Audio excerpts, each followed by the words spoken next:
है मसीह का प्यारा वचन, ये है वचन प्यारा। ईश्वर के धन्य नाम की महिमा हो। प्रभात मनन के सत्र 2524 में आप सभी का बड़े प्रेम के साथ स्वागत करता हूँ। आइए आज के मनन के लिए हम पढ़ते हैं यूहन्ना की पहली पत्री 2 अध्याय 3 पद। यदि हम उनकी आज्ञाओं को मानेंगे तो इससे हम जान लेंगे कि हम उससे जान गए हैं। प्रेरित यूहन्ना यह वास्तव में स्वयं कुछ नहीं कहते हुए प्रभु यीशु मसीह के प्रस्ताव का उद्धरण कर रहा है। प्रेरितों के संग रहते समय यीशु मसीह ने उन लोगों से इस प्रकार कहा था कि यदि तुम मुझसे प्रेम रखते हो तो मेरी आज्ञाओं को मानोगे। यूहन्ना 14:15। आगे यूहन्ना 14:23 एवं 24 पदों में भी प्रभु के समान प्रकार के प्रस्ताव को हम देखते हैं। यदि कोई मुझसे प्रेम रखेगा तो वह मेरे वचन को मानेगा और मेरा पिता उससे प्रेम रखेगा और हम उसके पास आएंगे और उसके साथ वास करेंगे। आगे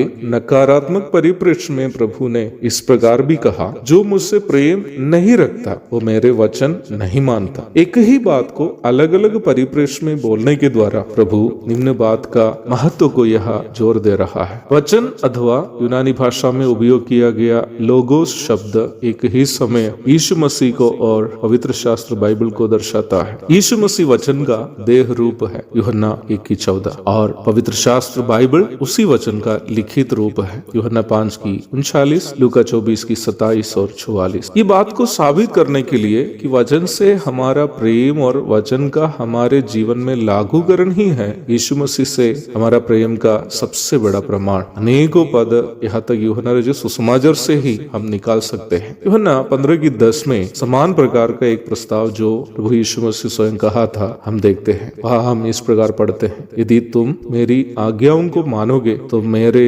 प्रेम में बने रहोगे। यीशु मसीह के द्वारा अनेकों बार स्पष्ट की गई एक बात को यूहन्ना अपनी पत्री में यहाँ दोहरा रहा है जो हम प्रारंभ में पढ़े हैं। यूहन्ना का कहने का मतलब केवल इतना ही नहीं है कि वचन से हमारा प्रेम यीशु मसीह से हमारा प्रेम का प्रकटीकरण है, बल्कि ये भी है कि यीशु मसीह के साथ हमारा घनिष्ठ संबंध का भी ये प्रमाण है कि हम वचन को अपने जीवन में लागू करते हैं। इफिसुस की कलीसिया में झूठी शिक्षाएं फैलाए हुए लोग बाहर से आए हुए लोग नहीं थे, जबकि वही कलीसिया के सदस्य और संभवतः ये लोग कलीसिया के डीकन भी थे। पहला तीमुथियुस 1:20, दूसरा तीमुथियुस 3:18 आदि पदों को पढ़िएगा। बाइबल पंडितों का माने तो यह परामर्श किए गए सिकंदर, फिलतुस आदि कुछ लोग कलीसिया में विभिन्न सेवा कार्यों में नेतृत्व करने वाले लोग थे, परंतु दुखजनक बात यह है कि वही लोग कलीसिया में झूठी शिक्षाओं का बीज बो रहे थे। हाँ, ये बात सच है कि अचानक कोई बाहर से आकर कुछ उल्टी सीधी बात हमारी कलीसिया में सिखाए तो